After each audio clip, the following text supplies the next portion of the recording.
Hey, this is Erin Carson, the Greg Bennett Show. Are there any questions?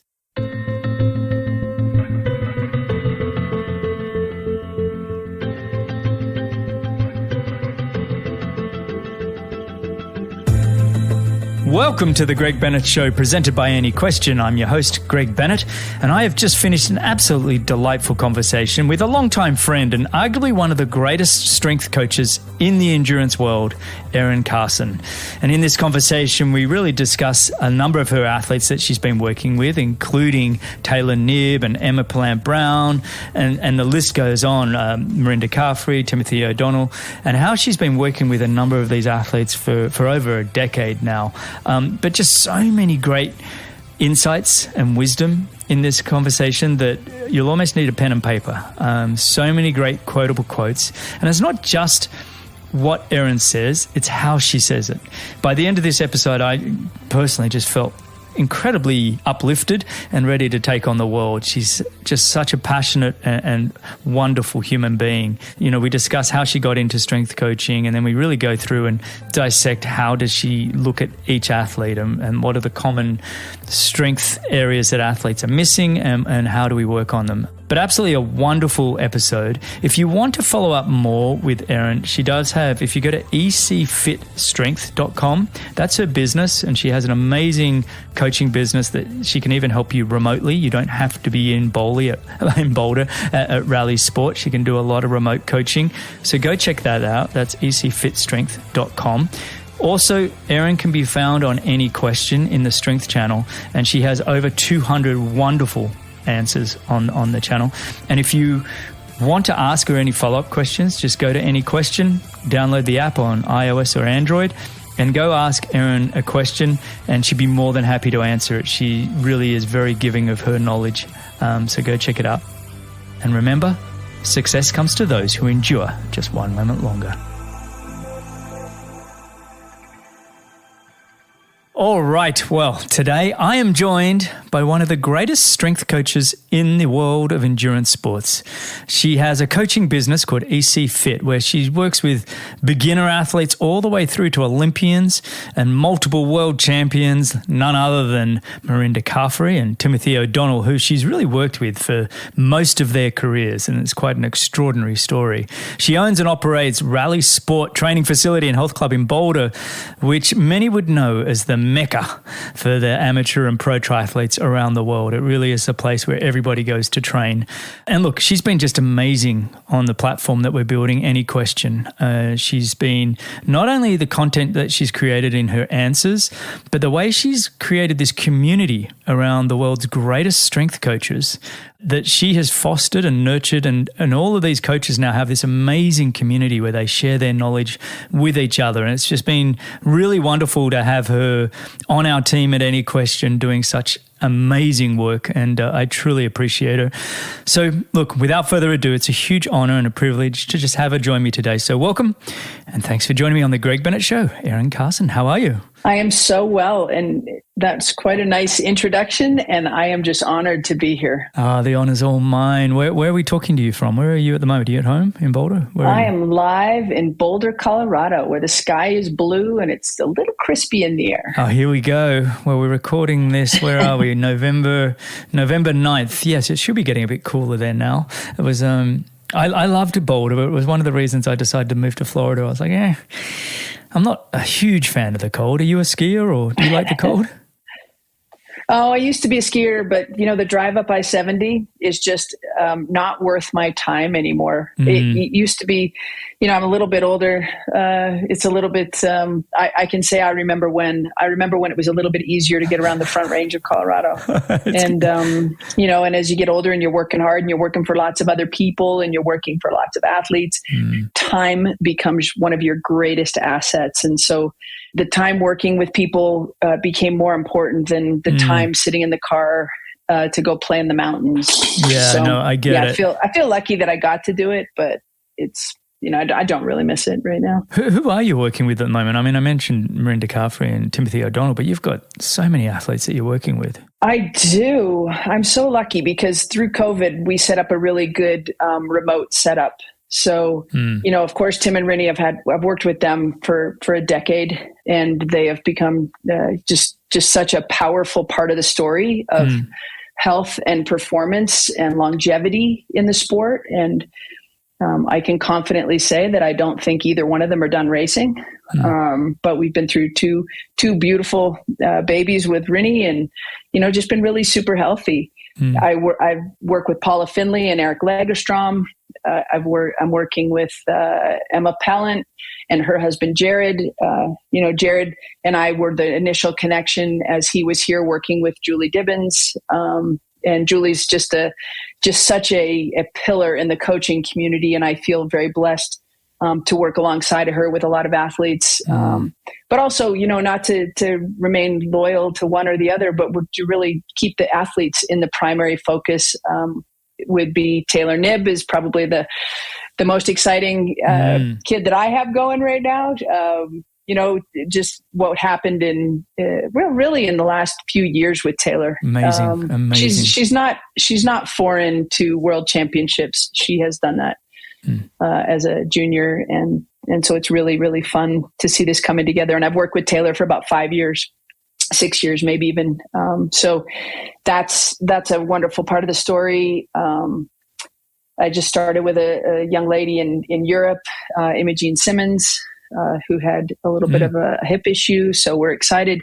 It doesn't have, it's more fun sometimes to take somebody who has a ton of talent, but might be struggling in different ways to find make their dreams come true. And I really like working with everybody to bring them up to find their best. So those are just a few. I'm sure I'm missing somebody, but Rudy Von Berg. I'm pretty psyched about Rudy right now. He's been a little health challenged, but he's healthy. His body's healthy. He's just had some challenges. So he'll be coming on strong soon, I'm sure. And that's just the athletes that you work with individually on the strength side. But within your community there that you have at Rally Sport, when we left and we were kind of on our way out, to be honest, in that sort of 2015, 16, it was everybody was going to rally for swim squads and to work out. And it was really, is it still that way? It's like it's super special. Yeah. I think that the beautiful thing about it is professional athletes or elite athletes or aspiring to greatness humans, we're just all human beings. And so this feeling of eliteness should be a nurturing component, not an intimidating component. And I think that between my staff and myself, we've done a really good job of just making it comfortable for everybody. The elite athletes, their job is to inspire.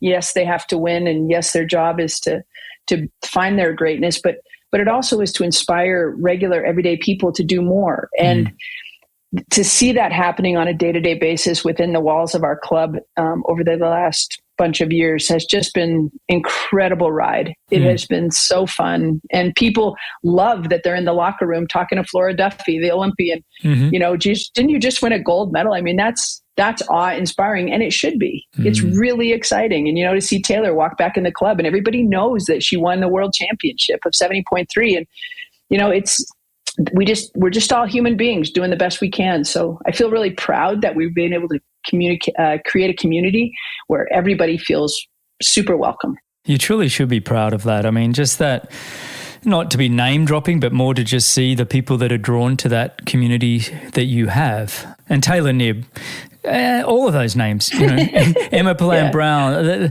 Paula, they're just such wonderful, wonderful people. I've had them all on my show and loved every single conversation with each of them. Emma Pallant Brown, I've got all the time in the world for her. She's just been an absolutely magnificent person, and to see her have great races is always fantastic. And Taylor Knibb is funny. I remember when she reached out to me, I don't know, must be about 4 years ago. And she'd won World Juniors or something, and she was just said, "Greg, can I have some of your time? And how much would it cost to have a meeting of your time?" I said, "Well, Taylor, firstly, I'm not going to charge you anything, and I'd love to chat to you." So, and she was so curious, and she was so wanting to educate herself, and she was very tactful about the way she wanted to approach this. She knew she had some ability. She knew that what she wanted. You know, she really did know what she wanted, and she went about making it happen. And I remember having that conversation with her, and she was debating whether she should go to Boulder or where she should go, and blah, blah, blah. And she just lent fully in, and it's just so great to see her have all of that success, you know, because she is a beautiful person as well. But she's just somebody that knows what she wants and is really going after it. And I think that's just, you know, all credit to her. Everything that she's getting, she's worked incredibly hard for. And you can tell me more in this show, a little bit, some of the work that you've been doing with her, because honestly, that performance at 70.3 Worlds was, well, off the charts, was outstanding. Were you surprised by it, or did you know that she had that in her? I was not surprised by it. I hoped it would happen. And she had a really good plan. And I you know, this whole story can't even be discussed without including Ian O'Brien, her coach. Ian is just, his attention to detail with Taylor and with Taylor's training. And I say it that way because I think, like most of the guests on your show, there's always a person there. Before there's a great athlete, there's a wonderful human being. And I really, I witnessed that with Ian and with Taylor. They have a great relationship, and his preparation, you know, if we can remember even back going a year ago, at the time Ian was coaching both Jeannie Metzler and Taylor, and his preparation for athletes going into races is just it's mind-boggling, and it's just, so I wasn't that surprised, but boy was I glad to see it. And she's so smart. You know, there's so much going on behind the physical gifts and manifestation of those gifts. So yeah, I knew that Taylor's done enough short course racing, and that's your vibe and that's your expertise and whatnot. Not that you weren't great at other things too, Greg, but the thinking that goes in short course racing cannot be ignored. And she brings those skills to long course racing. And even if it's just a little U-turn in and out and back, and being able to do the calculation of how far ahead am I, how many minutes or how many seconds, or am I losing time or gaining time? She can do that within a race. It's pretty impressive. And so I was so happy to see her. She knew she wanted to get to the front of the race as quickly as possible. And she dressed accordingly for the very, very cold morning, and it paid off handsomely. She gave up a little bit of time in transition and got it right back when she was on the bike. So it was amazing when she jumped onto that bike, and just unbelievable how quickly she was suddenly at the front. And you're like, you lost all that time in transition. But how are you here? It was like 45 seconds, but it was made up in the space of a couple of miles. It was absolutely unbelievable. Yeah, and the second mile, she was up at the front of the race. So that was pretty awesome. It really was. And then she just never relented. I mean, she knew what her race plan was. She executed the race plan, and just wire to wire. Yeah. It was, well, not wire to wire. She was in a good position on the swim. Were you out there? Did you go watch? Oh my God, I got so lucky because I was out there to watch all the girls and a couple of the boys, and support all the age groupers that I support. And Rinny was commentating with Dave from BCC, and I was like, oh my God, can you get me out to the lake? Can I come out to the lake? Because I never have been out to the Sand Hollow. So she's like, well, why don't you drive us? So I was the driver for Dave and Rinny, so I could be out on course, getting them to the top of the hill so they could report live. Oh, perfect. It was an amazing thing. And then their whole timing, so Rinny could get in the booth with Welchie, was to get back to before the athletes got into T2. We were going to be parked, and oh my God, that zone 1 access was insane. You found a new career move at these events. Oh my God. You need a driver? I'm a heck of a driver. Yeah, my dad would have been proud. So that was super fun, because to have that view of the race, and I guess I did a good job, because I got invited back on the guys' day, so we did it again the next day. Oh, that's brilliant. I'm glad you had a good time. It was amazing. It was a fun job. No pay. No pay, but I'd do it all day long. Yeah. And look, there's some things where it's not about the money, right? It's about the experience and the opportunity. And that's definitely one of them. I love that. Yeah. And even just be able to talk to Rinny. I mean, who's a good friend, but in the middle of a world championship and say, Rinny, what do you think? Like, what are you seeing? What are you feeling? And she goes, I picked Taylor from day one. And I'm like, I was like so nervous. Yeah. So yeah, it was really good. And just to be able to be out there and feel the energy. I mean, St. George is an amazing place. I think last year I really enjoyed it. This year I really appreciated it. And you can see how much they love hosting the people of St. George. Yeah. It's an absolutely stunning place to race. Like tough, fair courses. It's like the only thing it's missing is a surf swim in my books, and it's a perfect race course. Exactly. And I'm a strength coach. So the bottom line for me is the harder the course, the more my athletes are going to thrive. And I think that's maybe why we saw what we saw. The outcome was what it was. The stronger. I love challenging courses. I think, they're all talented. Every single person that towed that line could have won that race. I love that. So. Well, let's talk a bit more about you. Okay. And these athletes that you work with are all phenomenal. You're playing your part. But tell me, let's rewind the clock a little bit and tell me, how did you find your passion for, strength training and then specifically strength training in the endurance community? Where did that passion come from? It really started, I was an assistant basketball coach. Oh. I was a collegiate basketball player and international basketball player for Canada. I'm a dual citizen. And the coaching, I should have been a basketball coach, and it all kind of fell apart a little bit. I probably, if I knew then what I know now about who to connect with socially, I'm a bit of a wallflower. When it comes to hard work, I believe hard work will get you a long way, and then maybe it won't. Maybe you do need to go to dinner with some people and meet some people. Yeah. So I learned that, but I was an assistant coach at Tulane, and they didn't have enough money to have a strength coach for women's basketball.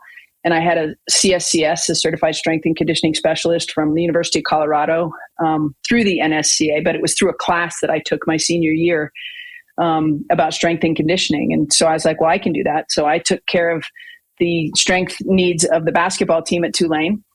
And then my second year of coaching, this was just the perfect thing, was I got to go to the University of Nebraska. And I am a CU buff, so it was a little bit blasphemous for sure to go to Nebraska. However, the leadership and the programming for strength and conditioning at Nebraska with Boyd Epley was extraordinary. And that was the first modern weight room and that everyone has now, but everyone modeled it after Nebraska. So what does that mean, modern weight room? The squat racks with the platforms, the really high quality training facility. Right. When they're starting to realize, like, why was Nebraska winning all the championships? And I'm kind of dating myself a little bit, but that's all right. I'm in my mid 50s. So I came up in collegiate sports in the 80s, and Nebraska was perennial national championships. Their kids were bigger and stronger and faster than everyone in the country over and over and over. And so that success was really attributed to the strength and conditioning program under Boyd Epley. And he started the NSCA. And when I would go into that space, we had the support of good strength and conditioning at Nebraska, but they caught my passion. I was like, I love strategy and frontline coaching of basketball and of sport in general. I love strategy, but the preparation of the athletes to be able to execute the strategy became even more interesting to me. And so when I came back to Boulder, I had some stress related illnesses. I was probably burning the candle at too many ends. I came back to Boulder and I started working at Rally Sport. And it's a mecca of endurance athletes. And knowing what I knew about strength and conditioning and seeing different athletes train and watching Kara Goucher. Kara has been one of my athletes for many years. It's really been an evolution of building trust with endurance athletes, because they were terrified of the weight room and how it might impact their performance. Shorten my muscles and I lose my elasticity. And yes, I know, I've been one of those. Yeah. But I also had the honor of watching Dave Scott, who was probably one of the first people in the weight room getting under big load, leading into competition. And so watching Dave and being able to see that you could win an Ironman and lift heavy loads. Dave was, he probably doesn't talk about it enough. I know he's in the front line helping a lot of people now, but how much it played a role in his training and racing. And then I, with my education and my access with some really smart people, I think I was able to take what he did and make it even more refined. And I think that's, just a culmination of many years. First, you have to build trust with the athletes. And you have to show them that they can feel a difference very quickly. And then they want more. And so that is a lot of credit to a lot of my mentors and people that I stay in touch with now. When people hire me, they get my whole team. If I have a question, I bring in an expert.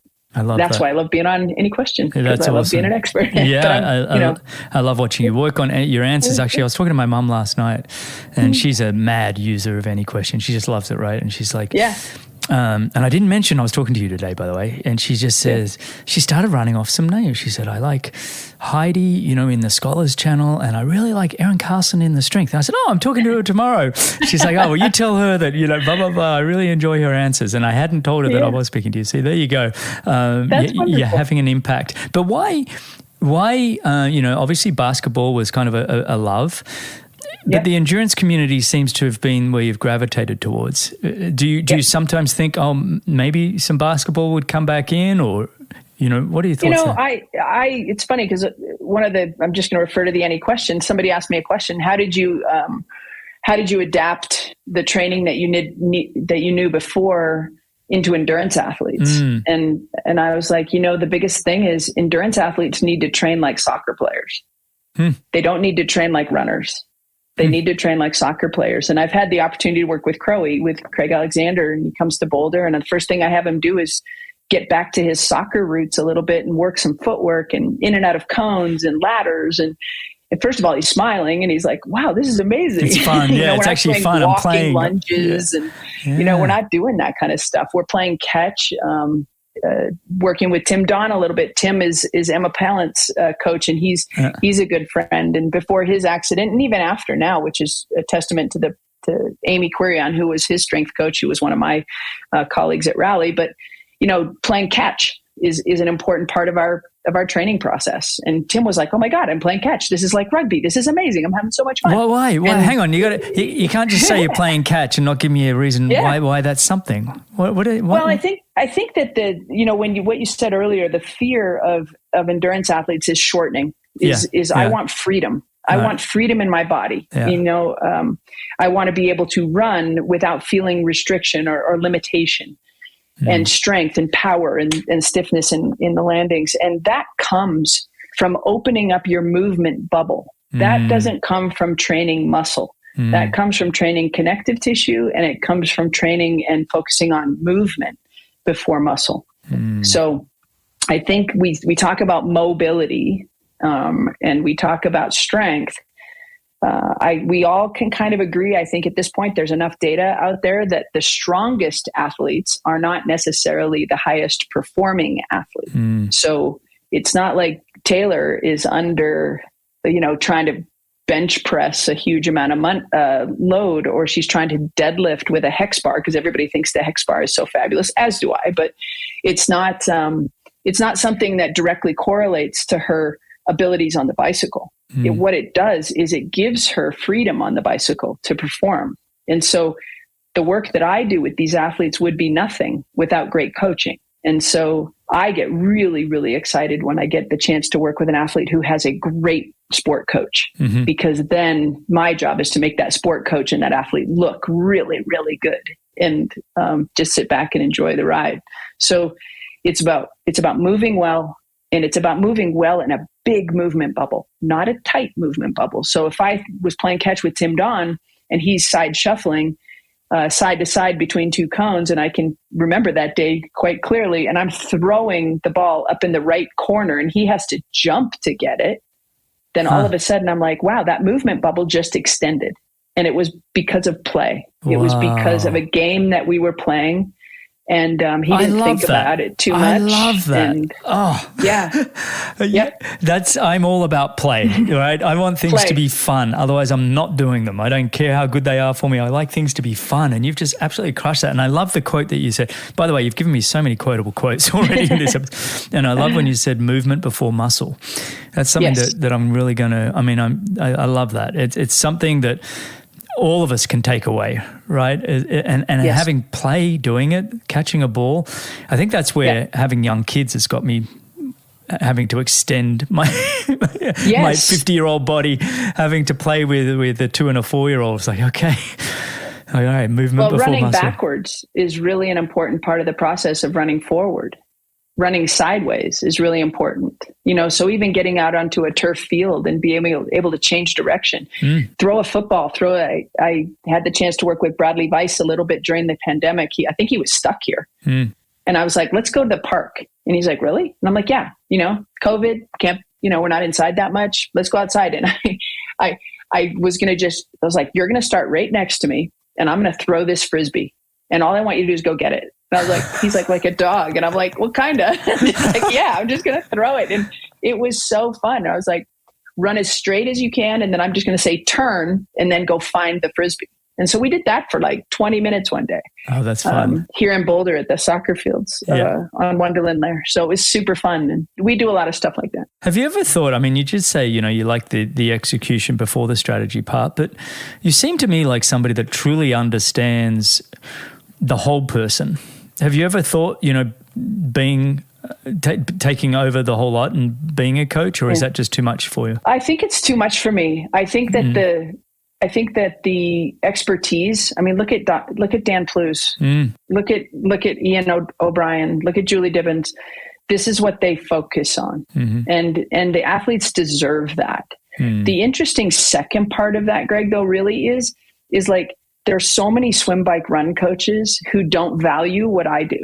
And they're like, well, no, I can do strength. Oh, really? Can you? It's like, and some can, but it's really deserved. I think the athletes are deserved to have both if they can. And I think we'll see that more and more. I love endurance sports. I have a time trial bike. I've been to 2 world championships. I don't win, but I'm a top 10 or a top 20 in my age group. And, I know what it feels like to be fatigued on a TT bike. I know what it feels like to get off a TT bike and try and run. And so from a thought process, I think it's important when the athlete says, my back's hurting a little bit when I get off the bike, and I can work with Ivan or Chris or Ryan Ignatz, all of the beautiful experts in that field. Athletes these days really do deserve to have bike fitters. Everybody listening, just in case. Yeah, those are bike fitters. Yeah. But we're all working together to support the athlete. Yeah, and I think it's important for me to stay in my lane. I want to work for sport coaches, and I don't want them to feel like I'm trying to steal their athletes. No, it's not. It's like what you are. I used to think about this when I'd get have massage therapists or anybody on my team. It was always about, not only do I want them to be the best in the world at what they do, I also want them to be just the greatest person in the world and want the best for me and what I need to get done, right? And good energy, and that's what you bring. I can tell in this conversation already, you're somebody that I would want to work with. It's like, because I want to have fun.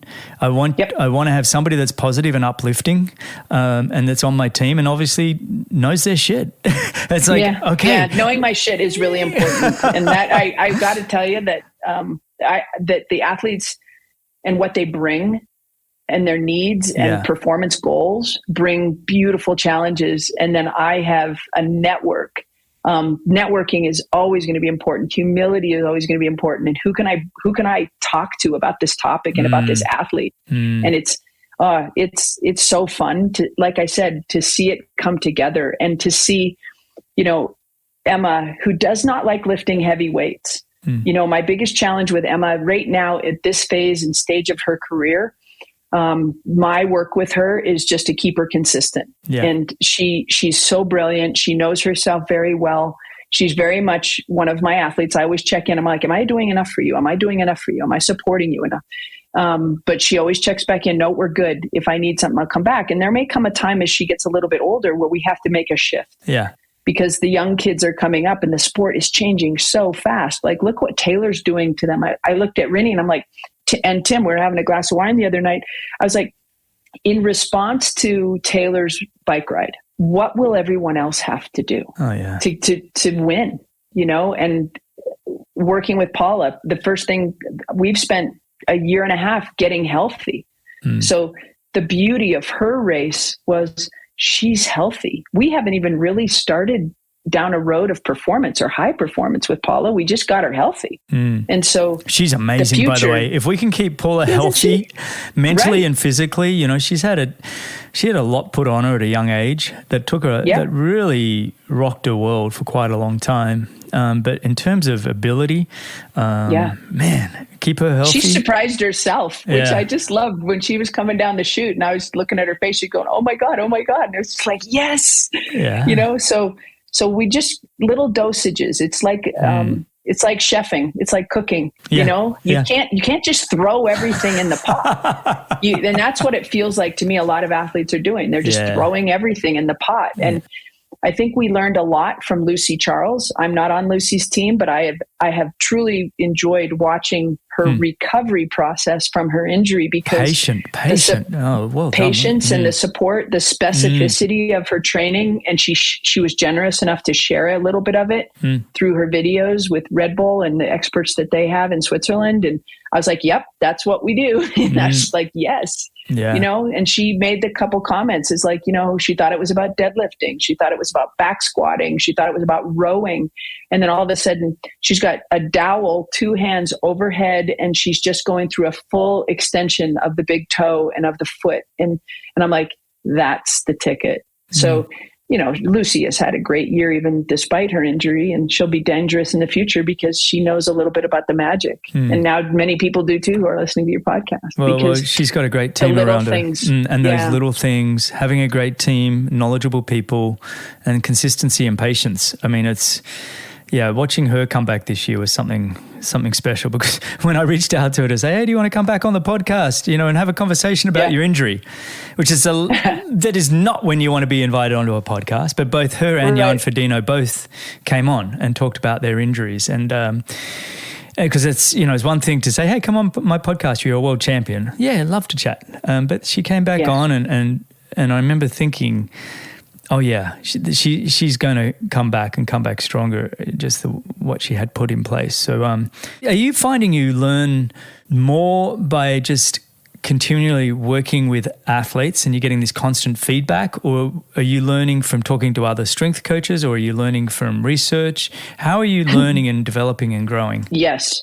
The answer is yes, because all of those things are important. It's funny because most of the research is done on males 20 to 29. And I train a couple of them. And I'm like, okay, so most of the research will pertain to what we do with you. But it's not done on a 24-year-old female. The research is not done on Taylor Knibb.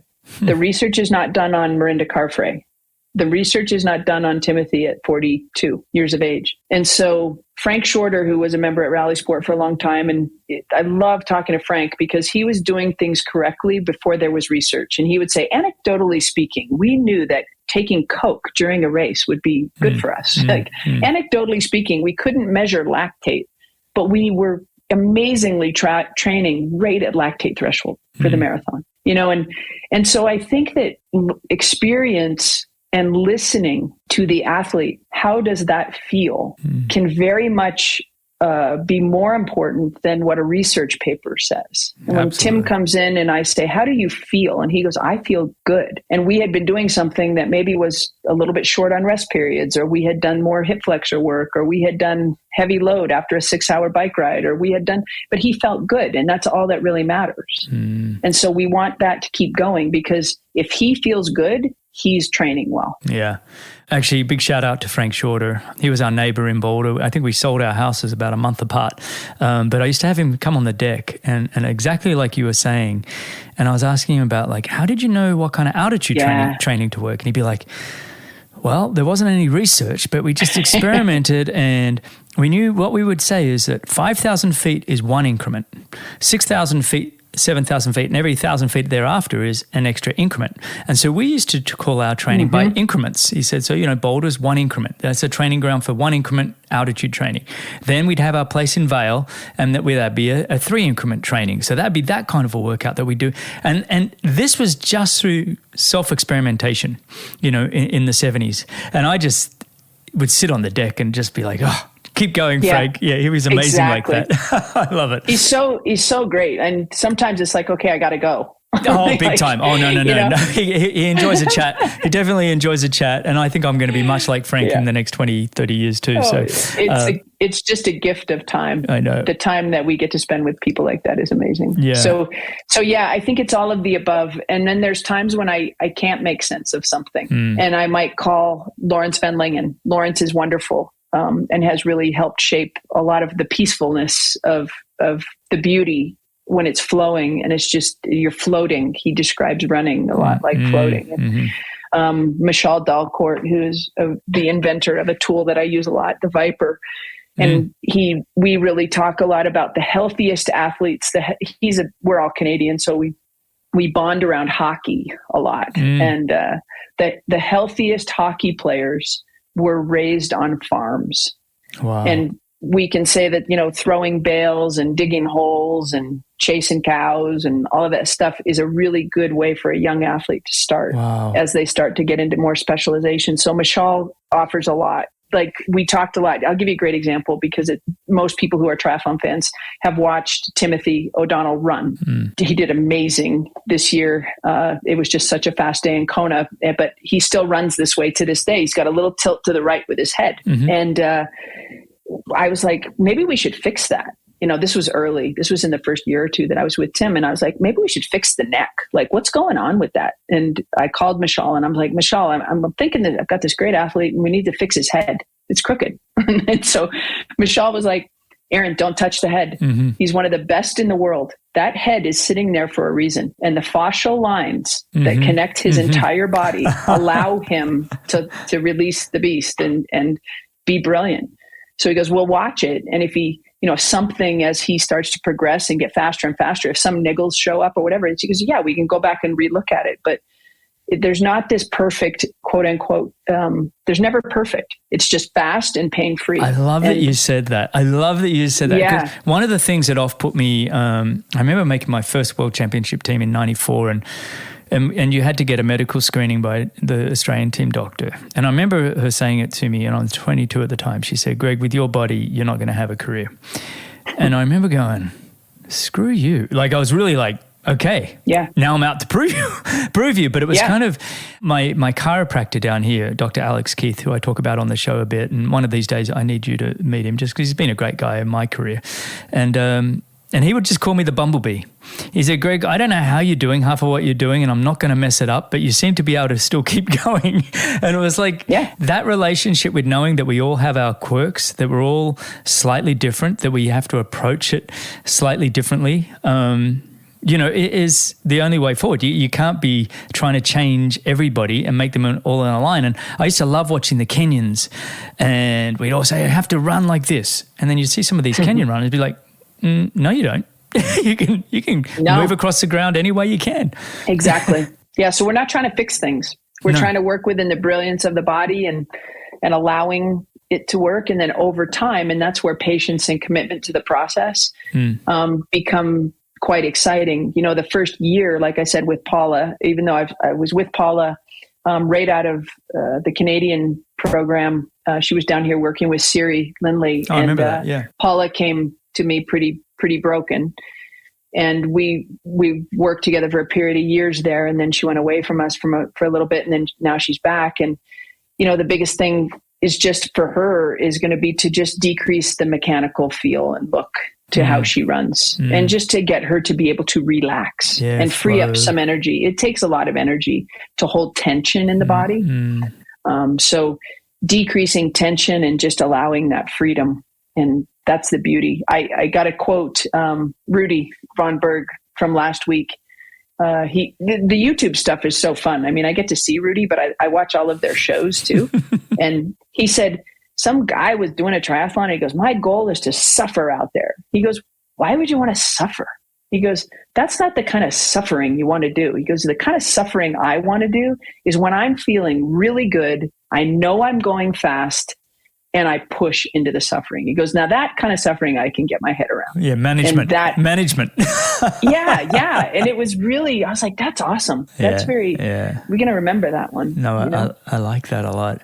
I know it's an interesting way of approaching it. We tend to still have this mentality of tough is better and hard and strong. And it's like, no, it's like running for me was always the ultimate dance. It was like the most perfect timing. And when you felt the timing with your breathing, with the way your foot hits the ground and the way it's placed under your body, and when you get that timing right, you can almost feel your brain tapping the top of your skull. Like it's just this perfect like boom, boom, boom. And everything's moving together. And you said earlier, the flow.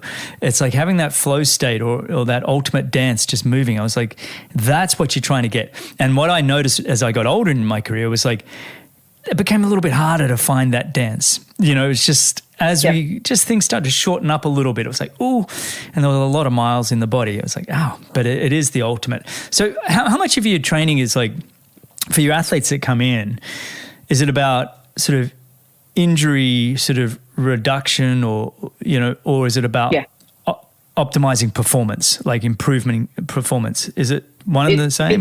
It's really both. Yeah. It's an evolution. Yeah. And working with the sport coach to really understand the demands of the training that are being asked, and then not to put upon what has already been put upon. A lot of times I don't talk to the strength coach because everybody's busy, and the athlete comes in and I do a little questionnaire. Like, it's not that not ticking boxes or anything. It's very informal because I have nice friendship with most of them. But sometimes I have one thing planned, and it just gets thrown out the window because that's not what that athlete needs on that day. So to have that ability to be adaptable as the strength coach and not impose what I want necessarily. So we know in coaching and performance, the theory and the concept of progressive overload. And in strength and conditioning, that's a really, really, really important concept when you're building strength. However, when you're dealing with an athlete that's training 20 to 30 hours a week, or even 15 to 20 hours a week, the strength program is either going to be you're going to put the athlete at risk because they're coming in a fatigued state if you continue to fight with their progressive overload in their training. You know what I mean? No, this is what I was wanting to lead you into. I was actually wanting to talk about this, like how much correspondence you have with the coach and the athlete about, like say I've just run hills or stairs, or I've done big gear work on the bike, or I've dragged a towel around in the water, how much of that then impacts the work that you give them? It changes. I think one of the most important things I've added to my repertoire as a I've kind of changed my title a little bit to health and human performance specialist, because the foundation training from Dr. Eric Goodman has become a really foundational way for me to unload or deload an athlete, still put tension into the body, still work the movement bubble, but maintain the trust that the athlete knows that when they come see me, I'm not going to crush them when they've already been crushed. That trust is really important. There are days when it's incredibly important that even though they're tired, that they come in and they do work. And those days happen, but they don't happen that often because you're balancing between risk and reward. Are they coming in terms of timing? Have you found that it's mostly in the afternoons after the swim, bike and runs have been done, or do you sometimes set them up for the day by turning them on strength work? My philosophy, and it's being challenged a little bit, and every athlete is going to be a little bit different, but my goal is to get them out of their hardest session of the day and let them eat really quick, and then don't shower and come to the gym, because I want them to be able to have as much recovery time as possible. So if you figure that they, like we call it terrible Tuesdays, they're usually going to go to the track and then have a hard swim and then do gym. If they can just get all three of those done at once, then they're done. Then when they go home, you're preaching to the choir. You are right? preaching to the choir. Laura and I, by the end of it, I was wrapping everything up because it took me so long to warm up that I was like, you know what? I'm just going to do my 10K run, do my 90K bike. I'm then going to go to swim squad at 11. And guess what? I'm done for the afternoon. It's like I don't need to warm up again. And who did I have living with us? Andreas Raylert and his brother Michael Raylert came and stayed with us for about 6 or 8 weeks. And, Andreas was, I think he had 3 or 4 seconds at Kona Ironman, and great athlete and just wonderful human beings, both of us. But being German, they would do one workout at about 8 a.m., another one at about 2 p.m., and then they would head out for their long ride at 5 p.m. and ride till 9 o'clock or whatever. And I'd be sitting on the couch at 1 o'clock being done for the day. I got up at 4 or 5 and they're like, "You're mad." I was like, "No, I can't.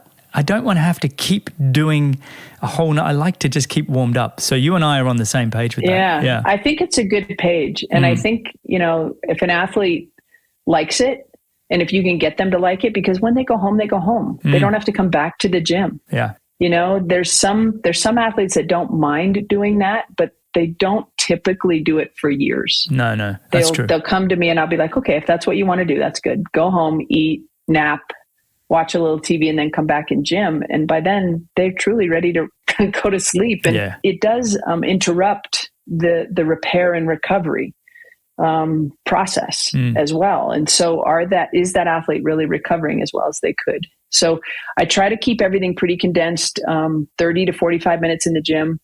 We try to really be personalized and targeted. We're very sniper-like in how we approach each athlete. There's definitely a process, definitely a system, but every athlete still has their unique needs, whether they're remote, whether they're virtual, whether they're in person. It might take me a couple of months to really become targeted. They start very broad, and then we get more and more dialed to who they are and what they need. Yeah, I like that. That's why I'm not actually asking you too many questions about what specifically should somebody do, because I think from what I understand is you really do need to look at that individual and look for their areas of where they can improve, right? Do you help an athlete? Do you look at the hot and cold type therapy stuff? Does heat work, and are you involved in that side of things? Not a really close. I mean, no. I love following it because, good God, everybody's like, "Oh, don't do ice. Do ice. Eat the whole egg. Only eat the yolk." It's like the bottom line is, then they were like, "Well, ice only works for women. It doesn't work for men." Oh, is that a thing now? It's like, okay, well, let's just. Again, the privilege and honor of being able to watch some of the world's best, like Tim Don loved the ice bath. Yeah. So don't tell me that it doesn't make him feel better, because he wouldn't do it if it didn't. Yeah. No. So I think it's truly individual, and they can do all the research they want about when you sprain your ankle, you shouldn't put ice on it. But I've had more ankle problems in the last 5 years, and if I don't put ice on my ankles, they don't heal. Yeah. So it works for me. It doesn't mean it does. It doesn't work for everybody. And I think in any performance, you can't deny anything to anybody. It's like, hey, if that worked, you do you. That's amazing. Like, let's go. So I think we're still so early in learning. Isn't that about the best? I love that the sport is evolving, right? Like these kids, like Flora is figuring out that she's a short course, like a sprint, an Olympic distance athlete. I know she's intrigued by that longer distances. She's going to get it. She came 5th in the world. That doesn't, that's not a bad result. We're still focusing on I imagine champion. Bermuda was still her focus still. I mean, she had to win that World Series race that she just won. I mean, and Taylor seems to be able to do really well, on the Olympic distance and a little bit longer distance, but the sprinting stuff is really hard. Yeah. They're all capable, and then watching Christian and Gustav do what they're doing, it's the ability to go Ironman, half Ironman, or 70.3 or 100K or and now to watch them in Bermuda this weekend was amazing. It really was amazing. I mean, so in the field that you're in, you obviously love to learn, like we mentioned. Is there, what's the most interesting thing that you're sort of learning at the moment? Is there new studies or new ways of doing things? Yeah. What's most interesting? The most exciting thing for me right now is really breath work and the impact of the diaphragm and the pelvic floor and the length between the ribs and the hips and creating space for the organs and how that works with hip decoupling and freedom within the hips and neutral pelvis. And it all stems. I mean, if we look at where the psoas attaches, and everybody blames the psoas for so many things, right? It's like, oh, my psoas is tight. And it's like, well, trust me, it's not just your psoas. It's lots of things. I'm one of those people, I think. I would blame everything on the psoas. Yeah, blame everything. The poor guy, he gets blamed for everything. But from where he attaches, it originates up on the spine. It's amazing that if you just take a big breath and can create space between your ribs and your hips, you are lengthening the psoas. You are stretching the psoas. Wow. And when the psoas drop, when the diaphragm drops, and how that interacts with the pelvic floor to free up the movement of the pelvis,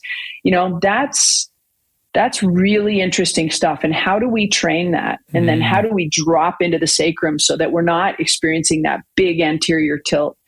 And how do we train that? And how do we train the athlete to experience that when they're riding and running? And I've trained a lot of world-class runners. They're much, much easier to train and strength train, especially than triathletes, because the challenge of 3 sports and the body position is super fun puzzle. Super fun. I love the idea of breathwork. You get off the bike at an Ironman and it's like, okay, the first mile's all about just some deep breathing. In order to just get that psoas and hip flexors to just open up, that by deep breathing, you're actually opening that space little by little. Yes.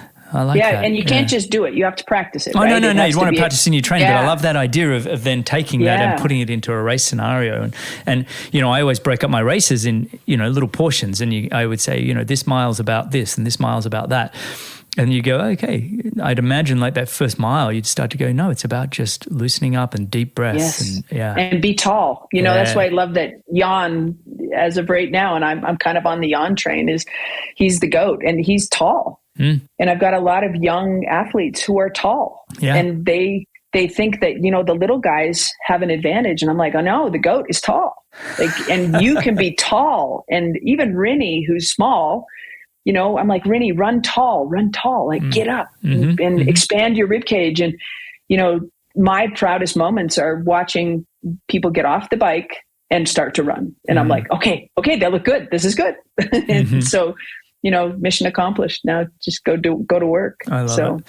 All right. So I am going to ask you though, I said I wouldn't, but I am going to ask you some best sort of strength exercises for triathletes, even if you haven't seen them and we're not being individualized here, but are there certain exercises that you do recommend for most? It's part of a process. And right now going into the off season, we will really be focused on making that athlete a better athlete in the off season. That's when I get to shine with my progressive overload. And so the shift goes from swim, bike, run overload into strength and conditioning overload in the off season. And even if I only get 8 weeks with the athlete, they should evolve out of the winter months stronger than they were. And lower body strength is really, really important. So some athletes who really need to come up a notch to be in the top of their, I love the PTO rankings now, because you can say, okay, you're number 57. Yeah. We need you in the top 40 next year. There's this measurable thing. Yeah. And so if they're outside of the top 40 or outside of the top 50, I would say from my perspective, we need to get them stronger. And that just comes from traditional strength training and progressive overload. If I tried to do that in the in-season, coaches wouldn't want to work with me. I can promise you. Yeah. Because the athlete would be sore. Athletes wouldn't want to work with me because they would be sore. Well, they're too sore to do the heart and lung training, right? I mean, at the end of the day, you're still going to be developing the engine. After a while, the chassis got to be built. And now let's really put some work in there. Yeah. So anybody that really needs to come up a full category, I will go very, very traditional strength, deadlifting. lat pull downs, just the whole system needs to come up a notch. When you're a little bit more targeted and if you're an age grouper and you're in your top 20 of your age group, we can get a little bit more targeted with a lot more of the single leg stability and strength, glute activation, the ability to work on that pelvic position, a lot more of I used to call it Bulgarian split squat, but it's now rear foot elevated split squat. So same exercise. But a lot of what I'll do is, instead of just putting hands on hips or putting dumbbells in their hands, I'll have them really elevate overhead with two hands into streamline and do that same rear foot elevated split squat. I use a lot of weight vests so that we don't have to carry weight necessarily. Yeah. And, for an elite athlete, putting 10 pounds on their body and asking them to move with that is significant. We're doing a lot of lateral and freedom workouts for the athletes that have experienced either niggles or specific injuries. It's once you start that conversation in the process around strength training, those little niggles start to show us what's happening, and we want to make sure that doesn't keep happening. So just really paying attention to, hot spots and how can we unload those hot spots? What do you think about when we say the word core, and strengthening our core, and what are the best sort of things that we should be doing? I don't like a lot of the core type work because I don't like the idea of shortening my hip flexors. No, exactly. But I don't love the plank. I don't love the plank. I hate planks. Oh, good. Okay. So I don't love planks, and I don't like the shortening of doing like a sit-up type thing. Crunch. So, we're not doing sit-ups. So there's very few crunches, but there are times when they're appropriate because athletes might like them. And if an athlete likes a movement, I'm going to do it. Okay. Not a lot, maybe, but we will undo it. So long through the ribs and the hips. Yeah. The core, I don't hate planks. What I do hate is static hold planks. Yeah. So we do a lot of dynamic movements around planks. We do a lot of crawling patterns, which is a dynamic plank movement.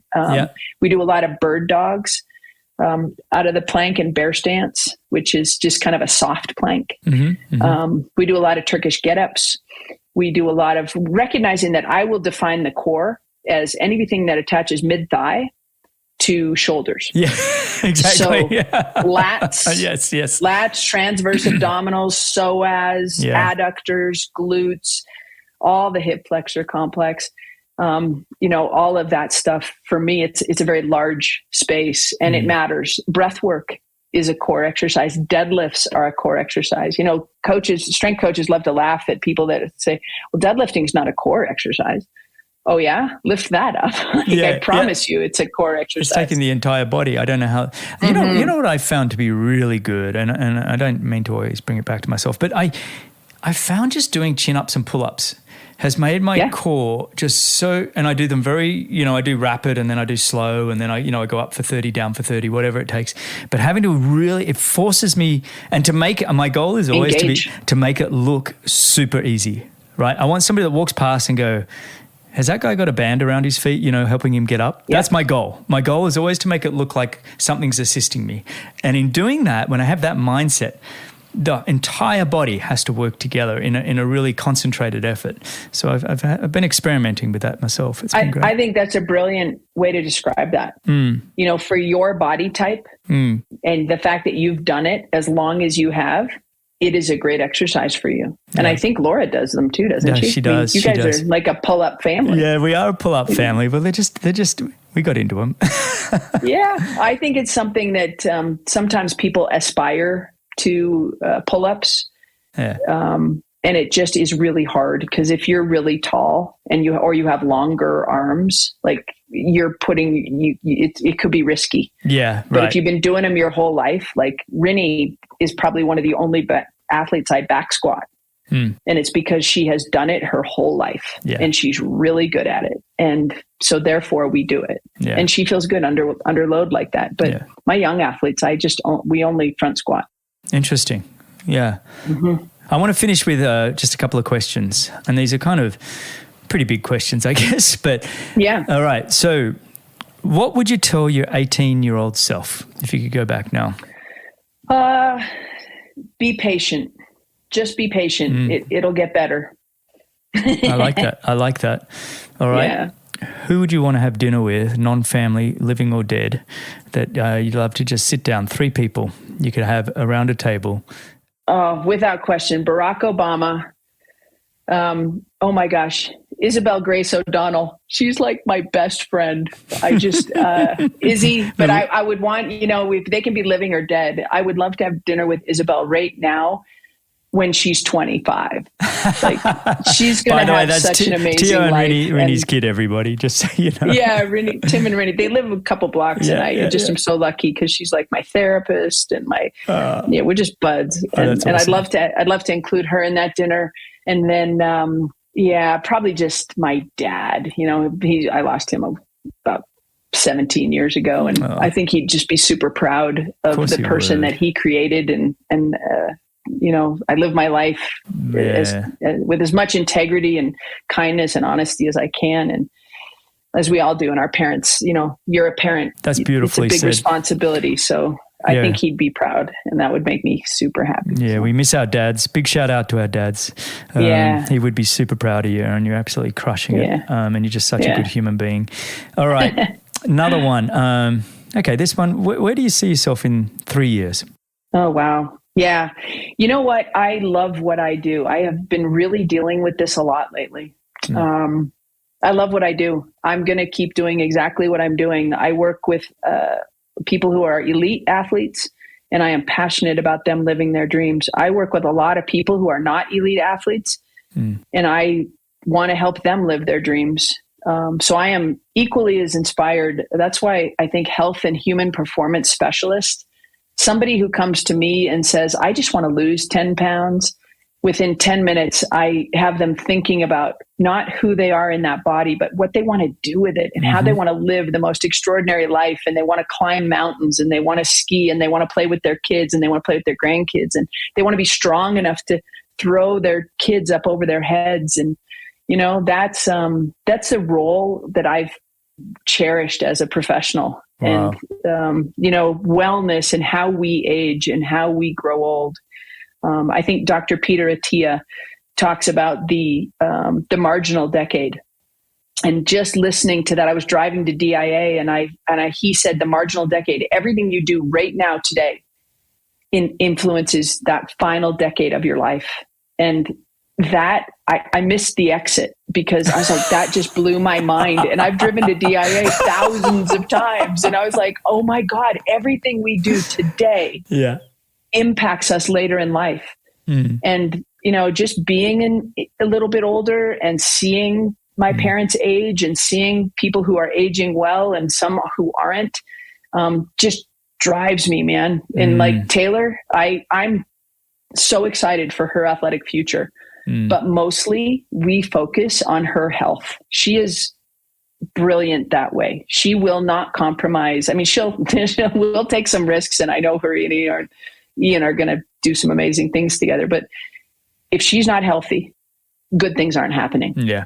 And then with Tim and Rennie being towards the ends of their career, just so proud to have had such a long run. And now we're talking about, okay, what does your next decade look like? And what's your next decade look like? And, they're leaders. They're leaders of our sport, and they're leaders in life. And,